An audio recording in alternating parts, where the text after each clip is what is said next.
하나님 말씀은 히브리서 7장 말씀입니다. 1절부터 마지막 28절까지 교독하도록 하겠습니다. 히브리서 7장입니다. 이 멜기세덱은 살렘 왕이요 지극히 높으신 하나님의 제사장이라. 여러 왕을 쳐서 죽이고 돌아오는 아브라함을 만나 복을 빈 자라.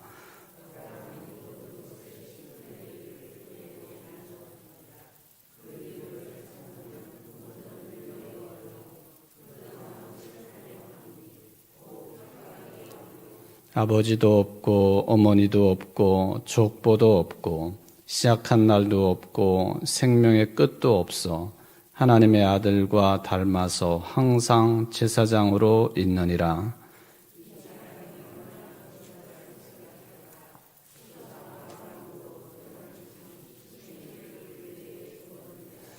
레위의 아들들 가운데 제사장의 직분을 받은 자들은 율법을 따라 아브라함의 허리에서 난 자라도 자기 형제인 백성에게서 10분의 1을 취하라는 명령을 받았으나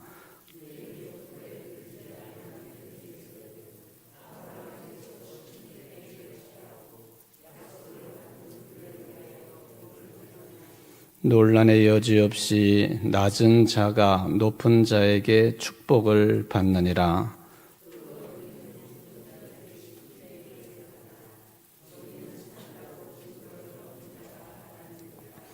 또한 10분의 1을 받는 레위도 아브라함으로 말미암아 10분의 1을 바쳤다고 할 수 있나니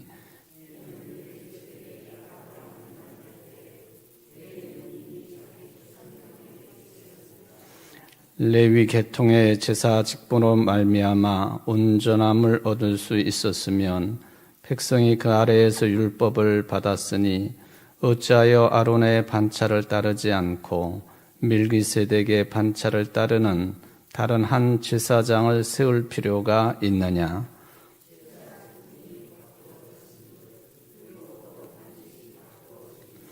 이것은 한 사람도 제단 일을 받들지 않는 다른 지파에 속한 자를 가리켜 말한 것이라.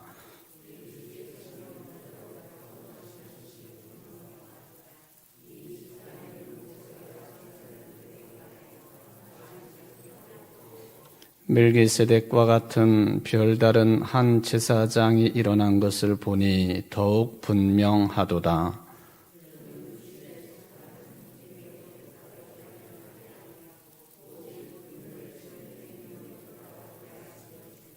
증언하기를 네가 영원히 멜기세덱의 반차를 따르는 제사장이라 하였도다.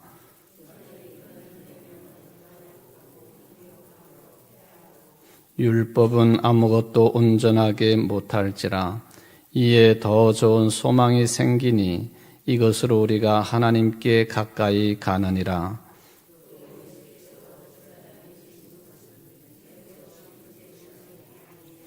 그들은 맹세 없이 제사장이 되었으되 오직 예수는 자기에게 말씀하신 이로 말미암아 맹세로 되신 것이라. 주께서 맹세하시고 뉘우치지 아니하시리니 네가 영원히 제사장이라 하셨도다.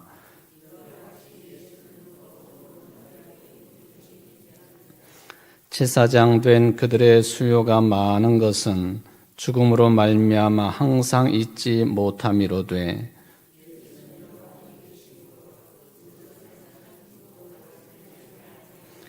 그러므로 자기를 힘입어 하나님께 나아가는 자들을 온전히 구원하실 수 있으니 이는 그가 항상 살아계셔서 그들을 위하여 간구하심이라.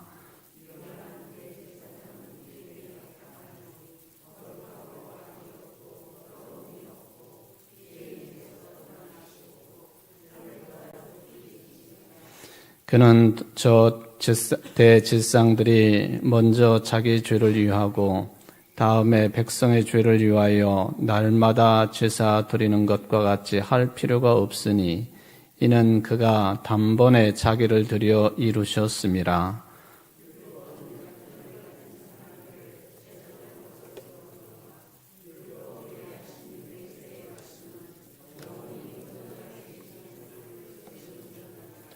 아멘. 이제 우리가 오늘부터 히브리서 7장 말씀을 좀 생각을 해 보도록 하겠습니다. 이 히브리서 7장은 물론 이제 핵심은 당연히 큰 대제사장이신 예수님인데 그 예수님에 대해서 그분이 다시 제사를 드릴 필요가 없는 대제사장이 되신다. 이것을 설명을 해야 되거든요. 근데 이 히브리서를 주로 읽는 사람들이 이제 유대인, 히브리인들이란 말이죠. 그래서 이 히브리서 기록자는 예수님이 큰 대제사장이시다. 이것을 유대인들이 자신들이 잘 알고 있는 율법과 또 구약 성경의 내용을 가지고 증명하는 그런 과정 속에 있다. 그 중에 거론된 이름이 누구냐 하면은 멜기세덱이다. 그렇게 이제 볼 수가 있겠습니다. 제가 제목을 멜기세덱하고 그 이름을 영어로 이제 기록을 해 놓았는데요. 멜키체덱 그렇게 부르기도 하고, 우리나라가 이렇게 번역해 놓은 이름하고 비슷하게 들려지기는 하는데, 우리는 보통 멜기세덱 그러지만은 멜키체덱 그렇게 이제 읽혀진다. 멜기세덱에 관한 내용이 되겠습니다. 이 멜기세덱에 대해서는 첫 시간에도 잠깐 언급을 했지만은 성경에 이 인물이 등장하는 것은 2군데 정도밖에 안 된다 하는 것은 분명한 내용이 되겠습니다. 그런데 히브리서 기자가 바로 아주 특별한 신앙적인 관점으로 이제 이 멜기세덱을 언급을 해 놓고 있습니다. 여러분들 이제 히브리서를 우리가 읽으면서 창세기에 나오는 멜기세덱하고 히브리서의 멜기세덱을 우리가 듣게 되는 것인데 바울을 한번 생각해 보면은 좋을 것 같습니다. 바울이라고 하는 인물은 예수님의 복음을 교리적으로 토대를 닦은 사람이지요. 복음서의 내용은 예수님이 전한 복음 그 엑기스 그대로 전한다. 거의 대부분이 그렇게 보는 게 좋겠고요. 물론 요한복음은 조금 다른 차원이긴 하지만 그런 복음을 좀 해석의 여지를 많이 둔 복음서가 요한복음이긴 한데 그래도 핵심적인 내용은 예수님이 하신 말씀, 예수님께서 어떤 일을 하셨는가 이런 것들을 중심으로 사실을 거론한 그런 복음서들인데 이 복음서의 내용을 그대로 이방인들에게 전한다고 할 때에 좀 쉽지 않은 일입니다. 그러니까 사도 바울은 이 복음의 내용을 가지고 적확하게 그를 교리적으로 신학화하고 또 교리화하고 그런 인물이 바로 바울입니다. 근데 이러한 바울도 멜기세덱은 언급을 안 합니다. 없어요. 바울의 서신서를 읽다가 보면은 우리가 이제 멜기세덱 바울이 없었다고 한다면 복음이 어떤 흐름을 가지게 되었을까에 대해서 좀 궁금하게 생각할 수가 있겠죠. 물론 바울이 아니었다면 하나님께서는 또 다른 인물을 들어 쓰셔서 그러한 작업을 하셨으리라 하고 우리 그런 믿음을 갖고는 있지만은 현재로서는 사도 바울을 그런 작업을 하는 사도 바울을 능가할 사람이 없습니다. 그러니까 예수님 다음에 우리가 바울을 많이 언급하는 이유가 그렇다라고 볼 수가 있겠습니다.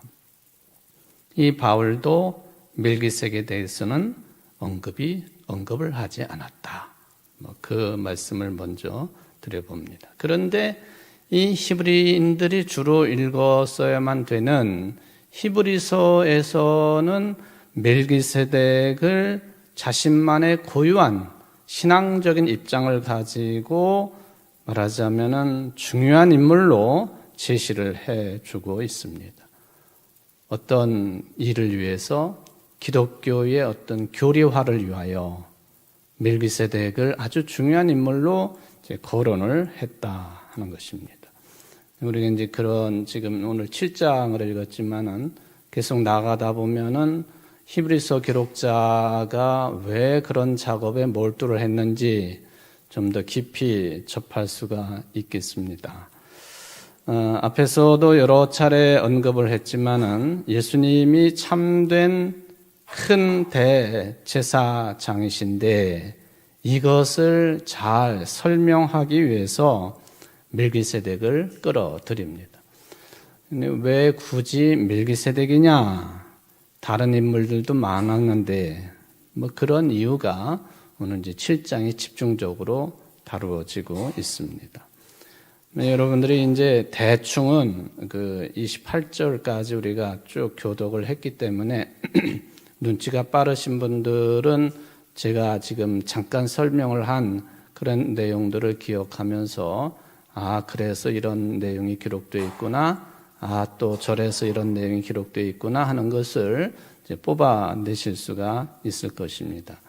근데 만약에 7장을 한 번 정도 읽고 그리고 이 내용 전체가 이런 흐름을 가지고 있구나라고 파악할 수 있다고 한다면 그분은 아마 성경 박사 정도 될 수 있지 않겠는가 하는 그런 생각을 해봅니다. 많은 용어들이 등장을 하고요. 또 익숙치 않은 내용들이 기록이 되어 있고 구약에 있는 이야기들이 거론되어 있기 때문에 그렇습니다. 우리가 잘 사용하지 아니하는 관용구 같은 것들도 나와 있습니다. 굉장히 복잡한 흐름을 가지고 있는 게 이 7장이다 그렇게 보여집니다. 그럼에도 불구하고 이 7장의 전체적인 흐름을 말하자면은 이런 내용이다 하는 것을 좀 언급을 해 보겠습니다. 여러분, 이스라엘의 그 아주 중요한 역할을 하는 제사장들이 있지 않습니까? 물론 지금이야 성전이 없기 때문에 제사장 활동을 할 수가 없는 시대인 것은 분명합니다. 그러나 지금도 이스라엘 사람들은 언제라도 지금 저 예루살렘에 있는 그 황금 그 도움을 가지고 있는 그 이슬람교의 그 모스크가 사라지고 거기에 이제 성전을 지을 것을 계획을 이미 다 가지고 있고 뭐 그런 상태로 우리가 잘 알고 있는데 하여튼 이스라엘의 신앙의 역사를 보면은 또 구체적인 그 일반 역사를 보더라도 이 제사장의 역할은 뚜렷합니다. 우리가 알고 있는 대로 출애굽기로부터 시작해서 또 민수기에도 이 제사장들이 어떤 일을 해야 되고 어떻게 제사장들이 세워지는가에 대해서 언급을 하고 있지 않습니까? 여러분들 이 제사장은 12지파 가운데에서 어느 지파에서만 나오게 되어 있죠? 제사장 그룹은 레위 지파에서만 나오게 되어 있습니다. 레위 지파. 물론 이제 레위 지파 모두 다가 모든 구성원들이 다 제사장이 되는 것은 아니죠. 그리고 이 제사장들이 성전을 중심으로 한 모든 일들을 책임을 집니다. 뭐가 됐든지. 우리가 잘 알고 있는 역사지만은 이제 모세가 죽고 그를 뒤이어서 여호수아가 지도자가 되어서 가나안 땅을 정복을 합니다. 성경에 보면은 뭐 여리고성을 정복하고 그 다음에 아이성을 정복하고 뭐 이런 과정들이 있는데 그래도 이게 이제 정복이라고 하는 개념으로 보면은 아주 처절한 전쟁을 통해서 가나안 땅에 이미 자리를 잡고 있었던 기존의 부족들을 물리치고 이스라엘이 가나안 땅을 정복을 하지요. 이 가나안 땅은 아브라함이 갈대우르를 출발할 때로부터 하나님께서 아브라함 후손들에게 약속의 땅으로 허락하신 땅입니다. 그러니까 이 문제 때문에 지금도 가나안 땅 또는 팔레스타인 땅이다 그렇게도 부르기도 하고요. 이게 극심한 혼란 가운데 수천 년 동안의 역사가 이어지고 있다 하는 것을 우리가 보게 되지요.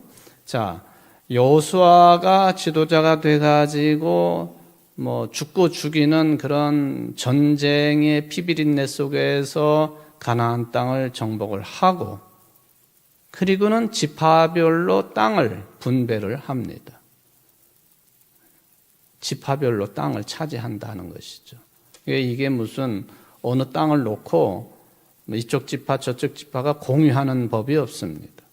지파별로 어쩌면 골고루 또 적당하게 땅이 분배가 됩니다. 이스라엘은 모두 몇 지파가 있었죠? 12지파입니다. 12지파는 야곱의 아들들의 이름을 따라서 불려지는 지파들이지요. 그러니까 유다는 어느 땅을 받고 누구는 어느 지파는 어디를 받고 이런 거죠. 그런데 유독 레위 지파에게만은 땅을 분배하지 않습니다. 그러면은 레위 지파는 어떻게 먹고 생활을 합니까? 땅이 없으니 농사를 지을 수도 없고 아무것도 할 수 없는 거예요. 그런데 레위 지파는 이스라엘의 신앙 역사 가운데 가장 중요한 역할을 맡습니다. 성전을 관리하는 일, 또 그 중에서 제사장들이 배출되는 그런 지파입니다.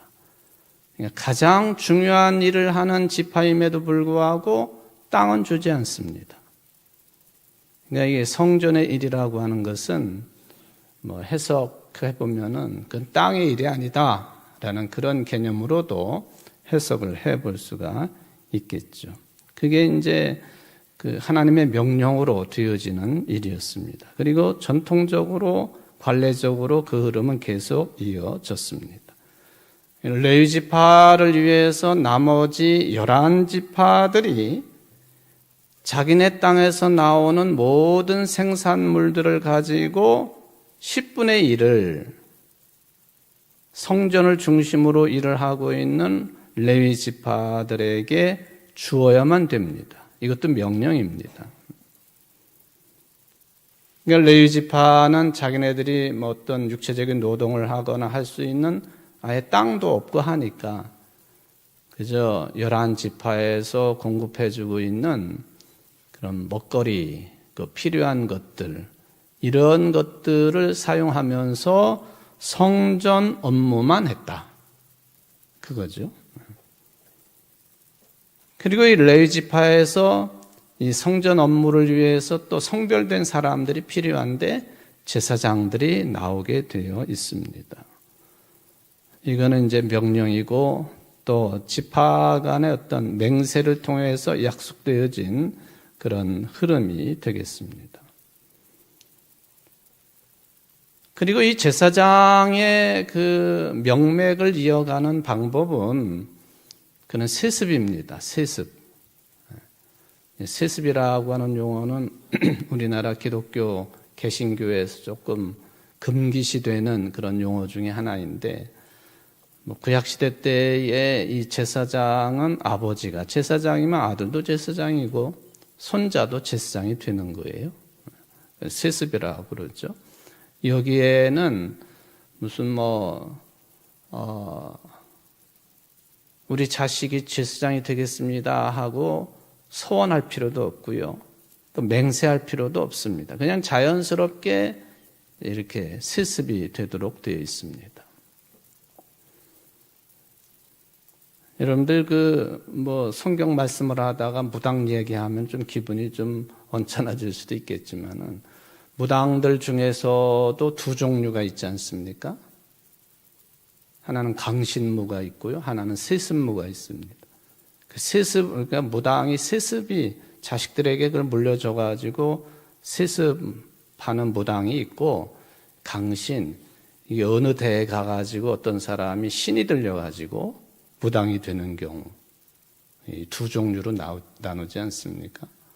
여기 이제 레위 지파에서 제사장이 나오는 것은 분명하게 맹세가 필요 없는 세습에 해당이 되는 것이었다 하는 것이죠. 그냥 레위 지파에 속했기 때문에 그 중에서 제사장이 되는 겁니다.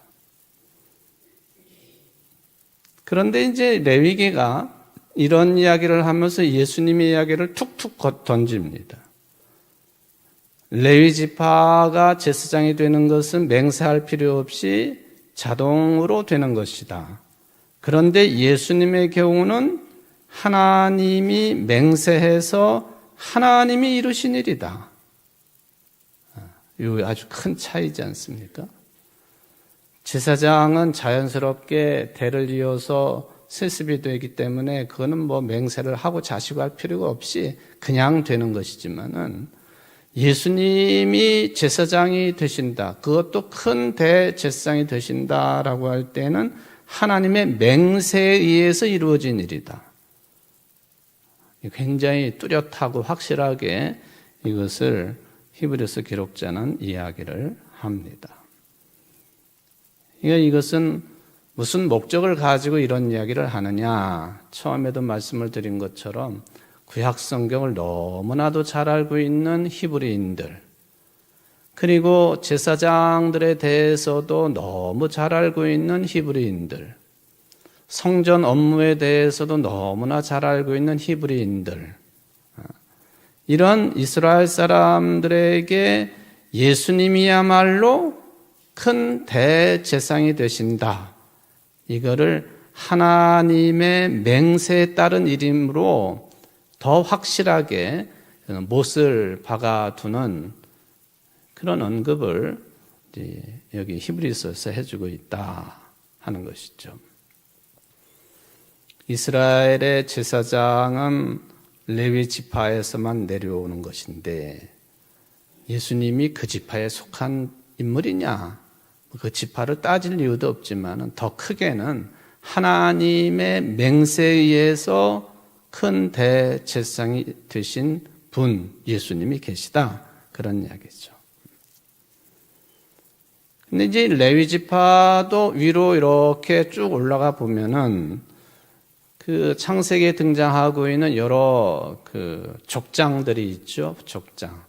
우리가 알고 있는 3대 족장 그러면은 아브라함, 그의 아들 이삭, 또 이삭의 아들 아브라함의 손자 야곱, 3대 족장으로 언급을 하지요.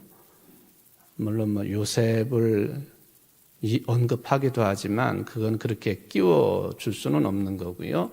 아브라함, 이삭, 야곱. 이 제사장 계급의 레위 지파는 결국에 위로 올라가 보면은 아브라함에게 이어지게 되어 있습니다. 아브라함. 이게 오늘 여기 아브라함 또 멜기세덱이 등장하고요. 왜 히브리서 기자가 굳이 예수님의 큰 대제사장이심을 확실시하기 위하여 이 이야기를 주로 들어야 되는 히브리인들에게 멜기세덱을 이야기하고 또 멜기세덱에게 11조를 드린 아브라함을 왜 언급하느냐 하는 것을 여러분들 좀 깊게 생각해 보시면 되겠습니다. 그러니까 레위 지파도 결국에는 제일 위의 조상은 아브라함입니다. 아브라함. 여기 10절 후반절에 보면은요. 이는 멜기세덱이 아브라함을 만날 때에 레위는 이미 자기 조상의 허리에 있었음이라. 특이한 표현이지요.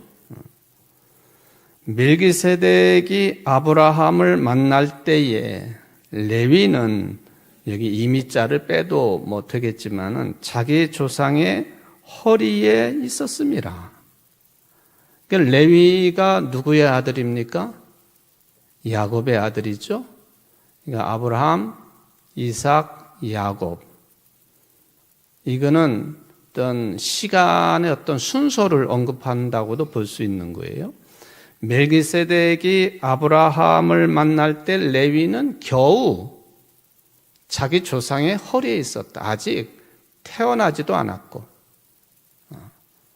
그러니까 남성의 허리는 어떤 말하자면은 자녀 생산력을 의미하는 상징적인 표현이기 때문에 아직도 태어나지 않은 존재. 언제? 멜기세덱이 아브라함을 만났을 때에는 제사장 역할을 감당하고 있는, 그래서 레위는 야곱의 아들인데 거기서 제사장이 나오는데 그 윗대로 올라가 보면 아브라함에 이어지는 것인데 그 아브라함과 멜기세덱이 만나가지고 이런저런 역사가 이루어질 때에 레위는 아직도 태어나지 않은 존재. 이것은 히브리서 기자가 노리는 것이 뭐냐 하는 것이 분명하다고 볼 수가 있겠습니다. 바로 레위 지파로부터 제사장이 나오는 거고, 그 제사장 가운데에서 매년 지성소까지 들어갈 수 있는 대제사장을 제비 뽑아 세우는 것인데, 그거 이전에 아브라함과 멜기세덱 이야기를 꺼내는 이유가 분명한 거죠. 바로 이 레위 지파의 윗조상인, 그 출발 조상인 아브라함이 이미 멜기세덱에게 11조를 드리지 않았느냐, 그 이야기입니다. 11조, 10분의 1. 무슨 요즘에야 돈의 개념으로 11조를 보통 생각하지만은, 여기 지금 아브라함이 그 조카 롯이 말하자면은 빼앗겼을 때 그를 구출하기 위해서 쫓아가 가지고는 이미 사병을 가지고 있었던 거부였지 않습니까? 아브라함이. 그러니까 병사들을 이끌고 쫓아가 가지고 롯을 구해오고, 그 전쟁에서 이겨가지고 전쟁의 노획물이 상당히 많았었는데 그 전쟁에서 얻은 노획물의 10분의 1을 멜기세덱에게 바쳤다. 레위 지파의 윗조상인 아브라함도 그랬다. 이 이야기죠. 그러니까 전쟁의 노획물 중에는 별개 다 있겠죠. 근데 지금 새벽기도회 시간에 그 아간의 죄에 대해서 잠깐 언급을 했었는데, 전쟁의 노획물을 첫 전쟁이기 때문에 다 하나님께 드려야 됨에도 불구하고 아간이 이것저것을 취했기 때문에 아예 그 집안은 시족이 멸했다.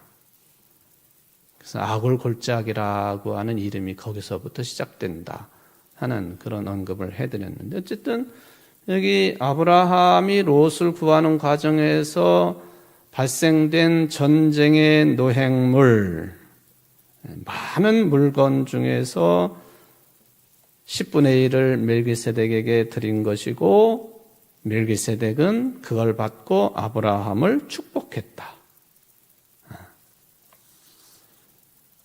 그러니까 레위 지파의 근원으로 올라가게 되면은 아브라함인데, 그 아브라함이 멜기세덱에게 10분의 1을 바쳤고 아브라함에게 멜기세덱이 축복을 했는데, 이 멜기세덱은 구약 성경에도 그렇지만 여기서도 제사장으로 나옵니다. 하나님의 제사장. 물론 이제 이게 하나님의 제사장이라고 표현을 했지만은 실은 이스라엘의 역사에 있어서 본격적인 제사장 그룹의 탄생은요, 출애굽과 관련이 있습니다. 그렇죠? 출애굽을 하고 성막도 짓고 필요한 것들을 다 준비하고 제사장을 세웁니다. 초대 대제사장이라고 할 수 있는 사람이 모세의 형 아론이지 않습니까? 보세요. 아브라함, 이삭, 야곱 때에 70명의 식소를 이끌고 애굽으로 피난을 간 거죠. 가뭄 때문에 피난을 간 거예요. 이미 그때는 요셉이 애굽의 총리 대신으로 애굽의 바로 왕 다음에 직위를 가지고 있어서 고센 땅을 중심으로, 고센 땅에서는 주로 농사만 짓는 곳인데 거기서 목축업을 할 수 있도록 바로가 배려를 합니다.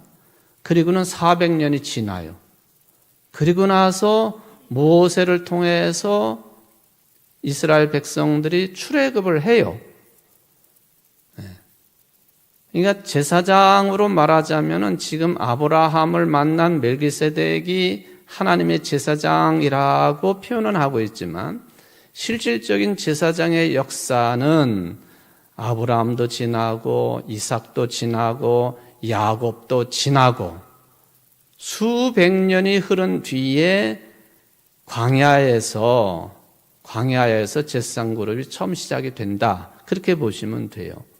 수백 년 뒤에 이런 일이 있었는데 멜기세덱을 하나님의 제사장이라 그렇게 부르고 있으니까 이 유대교의 제사장이라고 보기는 어려운 존재임은 분명합니다. 여러분 창세기 14장에 보면은 멜기세덱에게 대한 이야기가 기록이 되어 있습니다. 지금까지 말씀을 드렸던 그런 내용입니다. 거기에 보면은 14장 17절에서 20절까지가 되겠는데요.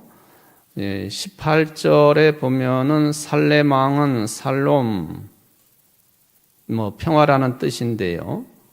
또 예루살렘을 가리키는 지명이기도 했습니다.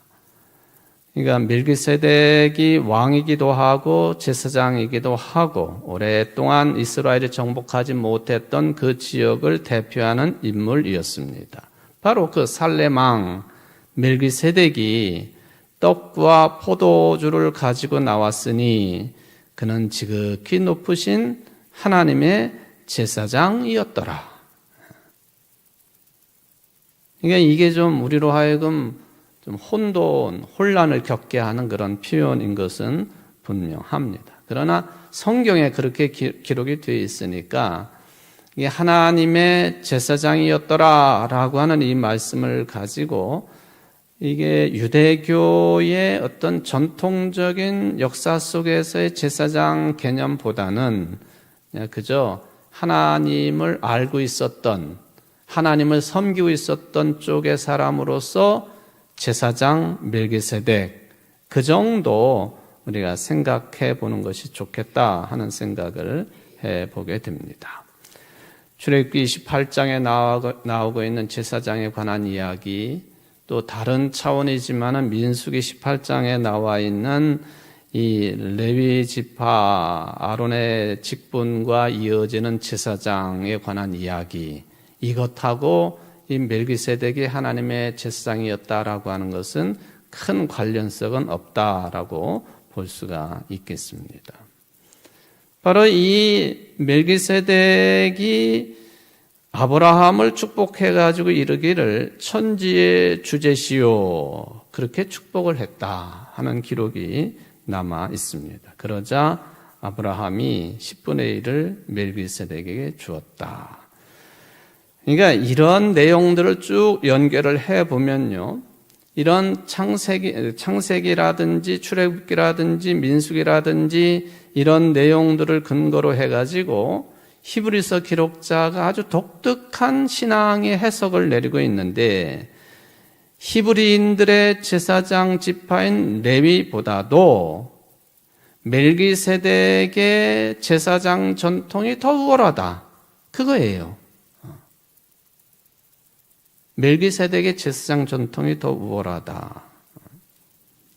바로 거기서 멜기세덱의 반차에 따라서 예수님이 큰 대제사장이시다. 히브리서에 이제 그 자리매김이 되어 있습니다. 그러니까 결론적으로 보면은 히브리서가 이렇게 멜기세덱에 관한 이야기를 하고 레위 지파를 언급을 하고 제사장 역할에 대해서 언급을 하고 11조를 이야기를 하고 멜기세덱이 아브라함을 축복을 했다 그런 이야기를 하고 이 이야기의 초점은 예수님이야말로 우리들에게 큰 대제사장, 다르게 표현하면은 영원한 대제사장이시다. 이거를 이제 직시하라고 하시는 말씀입니다. 이게 이제 좀 복잡하게 이제 언급을 해서 좀 저도 복잡하게 이야기를 했습니다. 근데 여기 이제 오늘 본문에 보면요, 멜기세덱에 대해서 언급을 하는데 한번 3절을 좀 보십시오. 아버지도 없고 어머니도 없고 족보도 없고 시작한 날도 없고 생명의 끝도 없어. 멜기세덱에 관한 내용입니다. 세상에 부모 없이 태어난 자식이 어디 있겠어요. 근데 멜기세덱을 표현할 때에 아버지도 없고 어머니도 없고 족보도 없고 심지어는 시작한 날도 없고 생명의 끝도 없는 존재. 이것도 상당한 의도를 가지고 이런 표현을 사용했다라고 보시면 됩니다. 물론 이제 이해하기 어려운 이야기이기는 합니다만은. 그리고는 뒤에 보면은 말하고자 하는 것은 바로 뒤에 내용이에요. 하나님의 아들과 닮아서. 멜기세덱이 하나님의 아들과 닮았다. 하나님의 아들이 누굽니까? 예수님과 닮았다. 상상 제사장으로 있느니라 하고 표현을 해주고 있습니다.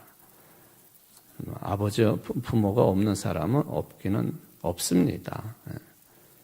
그럼에도 불구하고 히브리서가 이렇게 표현을 하는 이유는 예수 그리스도가 하나님의 아들 되신다고 하는 것, 하나님의 아들이라고는 사실을 강조하면서 멜기세덱도 그렇다. 그러니까 멜기세덱의 반차를 쫓는 큰 대제사장이신 예수님도 그러신 것처럼 거꾸로 멜기세덱도 그렇다. 그런 표현으로 보시면 되겠습니다. 아니 그럼 예수님께서도 부모가 없느냐? 왜 부모가 왜 없으시겠어요?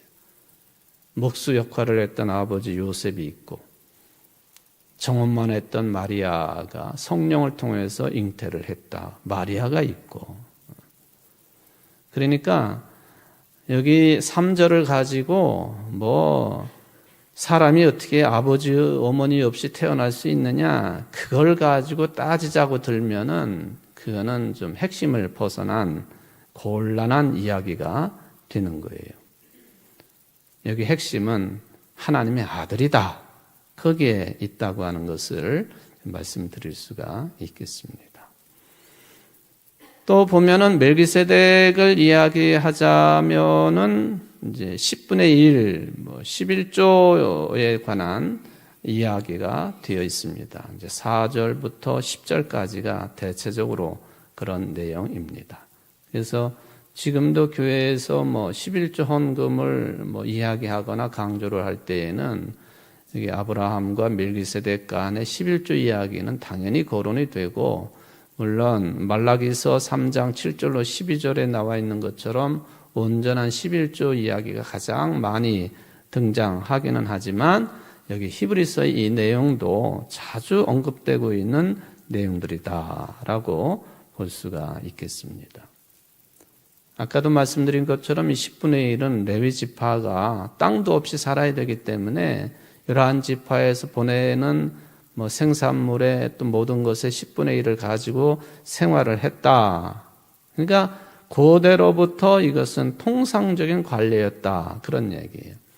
구약시대 때에 또 신약시대 때에 11조가 유용하냐 안 하냐 이런 논쟁을 가지고 시끄럽게 이야기할 수도 있지만 이것은 이스라엘의 신앙 역사 속에서 당연히 있었던 그런 흐름이라고 하는 것을 말씀드릴 수가 있겠습니다.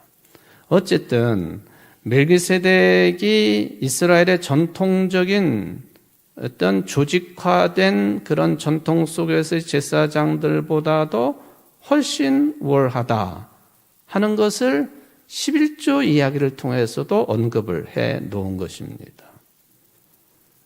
레위 지파가 다른 지파들로부터 11조를 받는데, 그런데 이 레위 지파의 큰 조상인 아브라함이 멜기세덱에게 10분의 1을 바친 것을 보면은 이미 레위 지파의 씨앗이라고 할 수 있는 아브라함에게 있는 그런 내용들, 그래서 멜기세덱이 훨씬 우월하다, 그런 논리가 되겠습니다. 아주 독특한 논리를 가지고 이런 이야기를 이렇게 흐름을 가지고 있다라고 볼 수가 있겠습니다. 근데 바울은 이런 이야기를 거의 하지 않았습니다. 그러고는 바울이 로마서를 주로 읽다가 보면은 구약의 인물 중에 거의 대부분 거론하는 인물은 아브라함뿐이에요. 아브라함의 믿음이 중요하다, 이것을 이야기하기 위해서, 또 우리에게는 행위보다도 믿음이 중요하다, 이것을 이야기하기 위해서 아브라함을 거론을 하지요. 그런데 이 히브리서 기자는 아브라함의 믿음보다도 11조를 준 것에 의해서 멜기세덱을 더 위에 놓고 해석을 하고 있다 하는 거예요. 그러니까 마지막 정리를 합니다.